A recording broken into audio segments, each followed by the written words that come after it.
Olá, sejam bem-vindos ao Check-up Saúde. Eu sou Alice Sarcinelli, essa é a sua conexão com os maiores especialistas em saúde do estado. Gente, hoje a gente vai falar sobre câncer, câncer de intestino, câncer coloretal. O assunto ficou muito em voga na mídia com o câncer da cantora Simone, de 46 anos. A Simone contou que ela descobriu uma íngua na região da virilha e foi fazer a colonoscopia, que é um exame que detecta o câncer coloretal, e descobriu que estava com câncer. A gente se colocou no lugar dela, né? Eu que tenho 40, acho que muitas mulheres mais novas e até mais velhas, sempre que acontece algo com algum famoso, a gente pensa, e se fosse comigo? Será que eu teria acesso a esse exame? Será que já está na idade de eu fazer esse exame? Será que o tratamento dela vai ser tranquilo? Será que Simone vai perder cabelo nesse tratamento? Todo tratamento de câncer é igual? Enfim, as dúvidas são muitas quando a gente se coloca principalmente na pele do outro. E a gente trouxe nossos especialistas aqui para esclarecer tudo o que você precisa saber sobre câncer. A gente tem aqui então o Dr. Vitor Fiorin, que é oncologista, e Dr. Alberto Stein, que é cirurgião do aparelho digestivo. Sejam bem-vindos. Obrigado, Alice. É um prazer estar aqui com você nesse programa que traz um debate de qualidade na saúde, né, e um tema tão relevante como o câncer do intestino, e especialmente ao lado do meu grande amigo e parceiro Vitor, né? É um prazer, tá?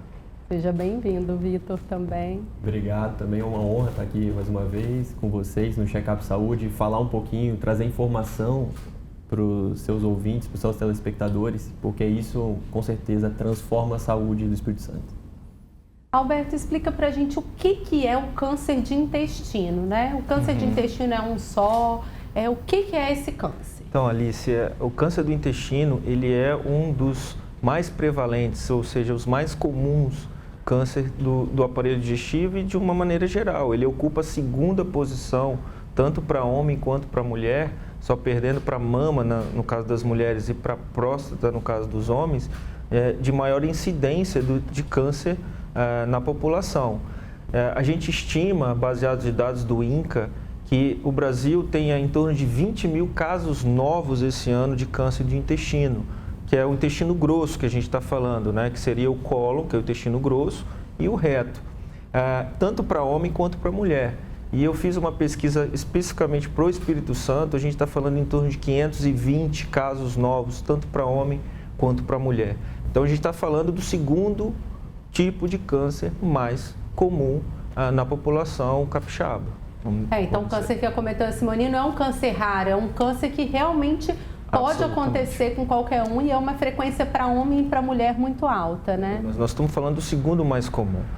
E a gente sabe, dados recentes, que isso tem acometido pessoas cada vez mais jovens, Alice. O que a gente tem visto nos consultórios, o Vitor compartilha dessa mesma ideia, é que a gente tem visto pessoas a partir dos 40, 35, 40, 50 anos, coisas que antigamente a gente pensava que o câncer era de intestino, principalmente, acometia pessoas mais idosas, a partir de 60, 70 anos. E isso a gente tem visto na nossa prática clínica caindo a incidência para pessoas mais novas, como a Simone, aos 43, 44 anos. Então isso é o comum que a gente tem visto cada vez mais, muito atribuído talvez a ausência de atividade física, o consumo exagerado de carboidrato, de proteína, os hábitos ruins, né? Que essa geração nossa tem levado, né? Vamos dizer assim. E a Simone falou que ela desconfiou por causa de uma íngua na virilha, né? Às vezes a gente tem um cabelo inflamado ali, percebe realmente que está um pouco mais inchado, não dá a devida preocupação para uma íngua. Como que a gente pode desconfiar de um câncer coloretal, de um câncer de intestino? Realmente a íngua é um achado comum e que outros dados me levam a desconfiar desse câncer? Perfeito. Não é um sintoma comum do câncer do aparelho digestivo, reto e cólon, né? Esses gânglios, às vezes, eles, por conta do emagrecimento, talvez a pessoa começou a emagrecer e percebeu um gânglio que antes não era palpável e com o emagrecimento se tornou mais sensível. Quando se tem esses gânglios palpáveis... Porque o emagrecimento seria um sinal. O emagrecimento inexplicado, quando a pessoa não está fazendo dieta e começa a perceber que está em uma perda de peso nos últimos 3 a 6 meses inexplicado, tem que chamar a atenção. Isso para qualquer tipo de tumor, principalmente, mas no aparelho digestivo especificamente, além dos mais comuns ou os mais alertas, né? Vamos dizer assim, que é a perda de sangue nas fezes. Então, no momento de olhar se está tendo um sangramento nas fezes durante a evacuação, é importante. Isso aparece no papel higiênico ao se limpar? Às vezes aparece no papel higiênico. Ou ao olhar as fezes? Às vezes aparece no papel higiênico e mais comum ao redor das fezes. Sangue vivo? Pode ser sangue vivo, pode ser um sangue meio que digerido, como se fosse uma borra de café, imitando uma borra de café. Esse é um sinal de alerta importante. Outro sinal de alerta importante, além do emagrecimento que a gente já falou, alteração do seu hábito intestinal. Normalmente você vai no banheiro a cada 2, 3 dias com as fezes normais, você nunca percebeu nenhuma alteração. De uma hora para outra as fezes começaram a ficar finas. Você alterou a forma das fezes. Ou você começou a ter uma diarreia inexplicável, que com catarro, com muco, com sangue, que pode ser vivo ou não. Isso também é um outro sinal que a gente deve alertar a população a pesquisar e a procurar um profissional de saúde para continuar investigando. E muito comum, Alice, muito comum isso, uma anemia que ninguém descobre de onde é. Porque existe essa perda de sangue que muitas vezes é imperceptível ao olho nu. E às vezes a gente faz um exame de pesquisa de sangue nas fezes e acaba sendo positivo, mas um primeiro exame simples de sangue de rotina pode demonstrar uma anemia que você não consegue explicar por uma outra causa e deve sim chamar a atenção para a pesquisa do somado foco sendo... Somado a isso tudo que você foi falando. Às vezes é a única alteração uma anemia, sem nenhuma alteração intestinal, sem nenhuma perda de peso, principalmente no idoso, uma anemia inexplicável, faz a colonoscopia e a gente acha o tumor no intestino. E você falou que tem se tornado mais comum, começou a dar algumas dicas aí de por que desconfiar que está sendo mais comum. Isso tem a ver com a prevenção.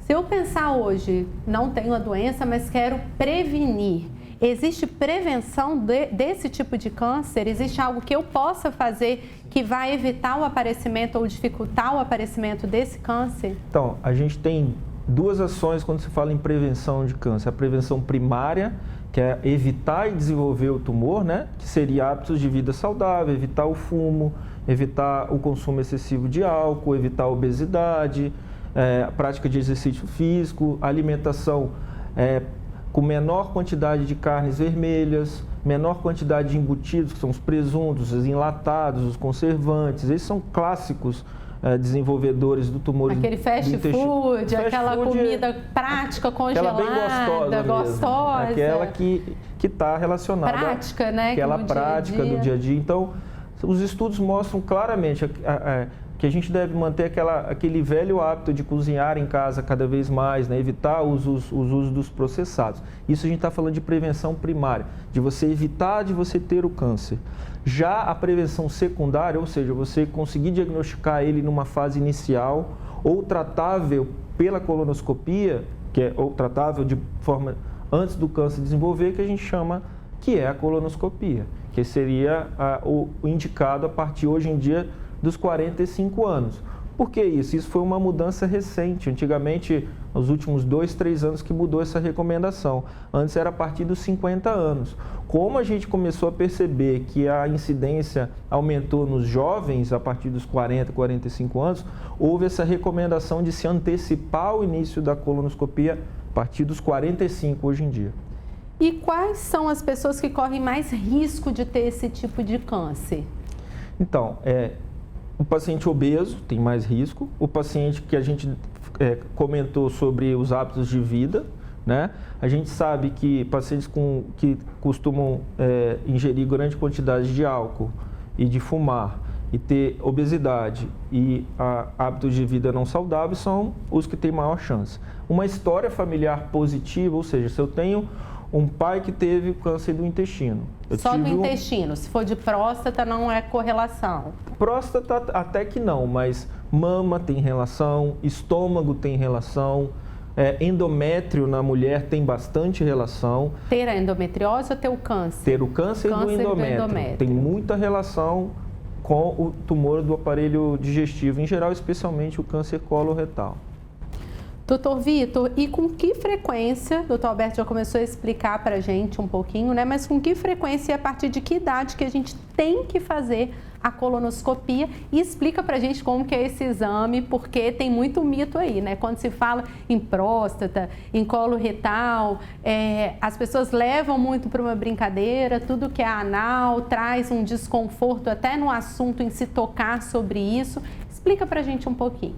Ótimo. Então, o que é muito importante é entender qual que é o risco desse paciente, o risco dessa pessoa. Para uma população em geral, o que eu quero dizer com isso? Pessoas que não têm essa história familiar que o Dr. Alberto comentou, ou essa população acima dos 45 anos, ela deve realizar uma colonoscopia. É muito importante entender que não precisa ter sintoma. Esse exame é um exame chamado de rastreio. Ele busca pessoas que não têm sintoma. É para todo mundo. A idade é que vai ditar a hora de fazer o exame. Fez 45 anos de aniversário, você quer dar um presente para alguém, o presente é colonoscopia. Isso salva vidas. A gente não tem mais dúvida disso. Inúmeros estudos mundiais mostraram que isso salva vidas. A gente convidou uma psicóloga, Beatriz Trancoso, para explicar para a gente como lidar com um paciente, né, um parente, um amigo que tem o diagnóstico de câncer de intestino.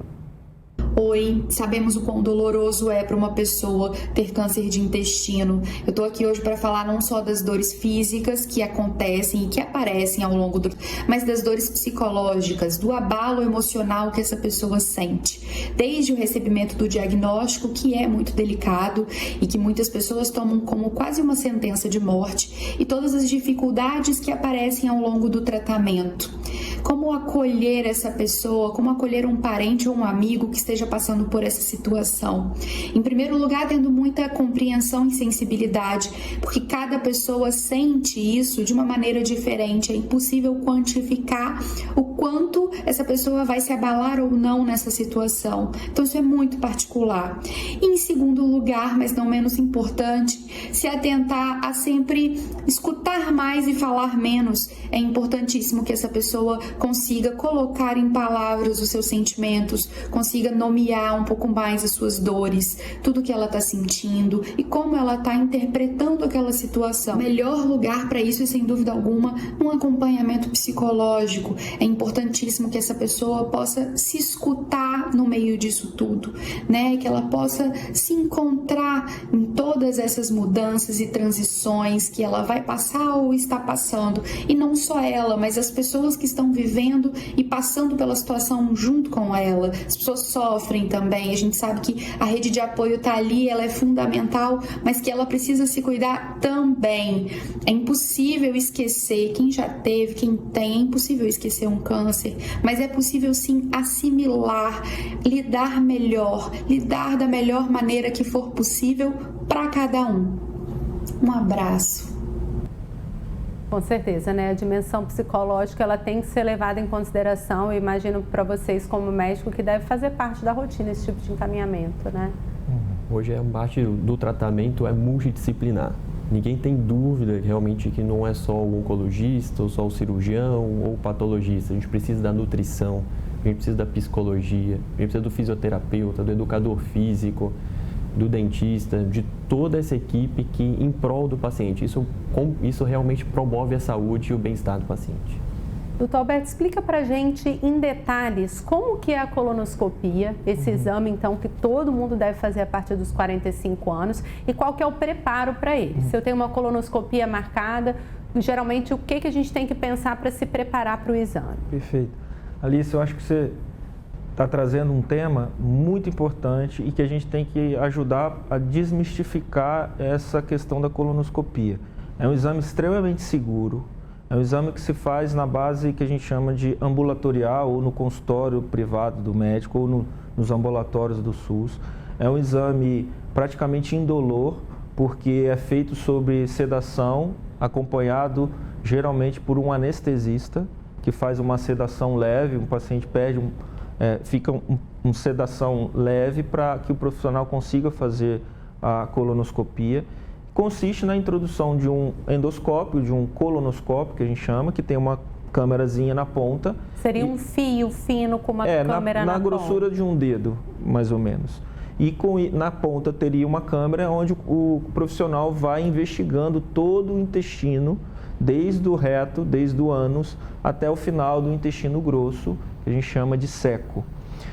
Então, isso é muito importante, porque ele consegue analisar praticamente todo o colo, quando é feito de uma maneira adequada e quando o preparo, como você me perguntou, está de uma maneira adequada. Alguns pacientes precisam repetir o processo, porque quando chega na hora de fazer o exame, está com o colo que eles chamam mal preparado. O que é isso? Então, se dedicar antes, quando o médico prescreve, as clínicas prescrevem no dia anterior um preparo para limpar o intestino. Preparo é o que a gente tem que fazer antes do exame. O que seria o preparo? Existe uma dieta específica de 1 a 2 dias antes para ir limpando o intestino de todo o resíduo fecal, para que durante o exame a pele, que a gente chama de mucosa do intestino, esteja completamente limpa, para que todas as áreas possam ser analisadas e não passar nada despercebido durante o exame. É claro, eu costumo dizer que essa é a parte mais chatinha do exame. E isso evoluiu muito. Antigamente os preparos eram longos, 3, 4 dias. E com a evolução da medicina, os preparos se tornaram bem mais toleráveis, vamos dizer assim. A gente convidou para sentir na pele uma paciente que teve câncer de intestino, câncer retal. A gente vai ouvir agora o que ela tem a dizer para a gente. Meu nome é Elisângela. Em 2017, em uma viagem com alguns amigos, eu comi ostra e após algumas horas eu comecei a sentir sintomas como de uma gastroenterite, com dores abdominais, seguido de muita diarreia. Esses sintomas foram persistindo por alguns dias e eu resolvi procurar ajuda médica. Para minha surpresa, após alguns exames, foi identificado um câncer de reto e eu dei início ao tratamento oncológico, que foi seguido de cirurgia, quimioterapia e radioterapia. Eu estou finalizando o protocolo de 5 anos, estou curada e, ao contrário do que muitos pensam, eu tive um tratamento, graças a Deus, firme, O meu tratamento me permitiu ter, por exemplo, uma quimioterapia via oral, que me deu uma qualidade de vida melhor para seguir o tratamento. Doutor Vitor, a Elisângela então traz para a gente a questão do tratamento. Vamos explicar um pouquinho para o nosso público como que é esse tratamento, que mistura esses tratamentos que ela passou, se isso é comum, se é praxe? Perfeito. O principal pilar do tratamento do câncer de intestino, quando ele é localizado, ou seja, quando ele está restrito ao reto, ao intestino ou aos gânglios, é a cirurgia. Esse é o principal tratamento curativo. Algumas das vezes, principalmente quando tem gânglios acometidos, também esse tratamento precisa ser adicionado de quimioterapia. Qual que é a boa notícia aqui? A boa notícia é que essa quimioterapia aumenta ainda mais a chance de cura desse paciente. E essa quimioterapia, muitas vezes, nem cai o cabelo, por exemplo, que é um dos principais medos das mulheres e também dos homens. E no caso específico do câncer de reto, que é a parte final do intestino, boa parte das vezes também se usa a radioterapia. Mas a ordem do tratamento, quimioterapia, radioterapia e cirurgia, é fundamental ser discutida antes de diagnosticar, assim que se diagnostica. Então, uma vez diagnosticado o câncer, opta então por uma reunião em que se discute o caso do paciente e decide-se entre esses 3 modalidades de tratamento. E a gente fala dos exames, Qual especialista que a gente procura para poder fazer esse rastreamento? Quem é que vai pedir a colonoscopia? Quem é esse profissional? E de quanto em quanto tempo eu tenho que procurar esse profissional? Isso varia um pouco, Alice. Hoje, o médico em si, inicialmente, o médico de família pode solicitar a colonoscopia, não necessariamente um oncologista ou cirurgião, porque muitas vezes a gente está na ponta, o oncologista e o cirurgião está na ponta, Depois que já teve o diagnóstico. Quem normalmente faz o pedido é o gastroenterologista, o médico de família ou um clínico que percebeu essas alterações e recomendou, Vitor? E além disso, a população mesmo, ela tem que desenvolver o hábito do autocuidado, Alice. Então, se a gente está informando a população que a partir dos 45 anos é recomendado fazer a colonoscopia, vá no seu médico, peça a colonoscopia. Olha, eu estou com 45 anos, eu não tenho nenhum sintoma, mas eu quero fazer meu check-up, porque eu vi no programa da Alice que está recomendado fazer a colonoscopia aos 45 anos. Eu acho que é essa a mensagem que a gente tem que passar. E hoje em dia qualquer médico, profissional médico, pode solicitar o exame e a partir dos 45 anos, pelo menos uma colonoscopia, e se tiver normal, a gente pode estender isso para cada 5, 6 anos. Se durante essa colonoscopia a gente já encontrar a pequena verruguinha, né, que é o início desse câncer, que a gente chama de pólipo, aí às vezes esse intervalo de 5 anos deve ser um pouquinho menor em cada 1 ou 2 anos, para que caso se encontre outro pólipo, ele possa ser removido pela própria colonoscopia, resolvido o problema e não vai precisar da ajuda de um cirurgião e muito menos do oncologista para resolver uma coisa que a colonoscopia resolve. Perfeito. Aqui no programa a gente tem sempre um compromisso com a saúde pública, explicar sobre o seu direito no SUS e como conseguir ter acesso a esse tipo de rastreio e de tratamento. Doutor Vitor, a gente teve uma lei recente, o senhor atua no SUS, tratando pacientes no Hospital das Clínicas, né, no nosso CAM, oncológicos e fazendo o rastreio também. Explica pra gente um pouquinho sobre essa lei e o que ela passou a garantir e como a gente faz para poder ter acesso a esse tipo de tratamento e de rastreio no SUS. Ótimo. Então, realmente foi um marco na saúde pública brasileira. Pela primeira vez, por força da lei, vai entrar em vigor agora a capacidade da gente solicitar e permitir solicitar o exame de colonoscopia para rastreio dos pacientes acima dos seus 45 anos.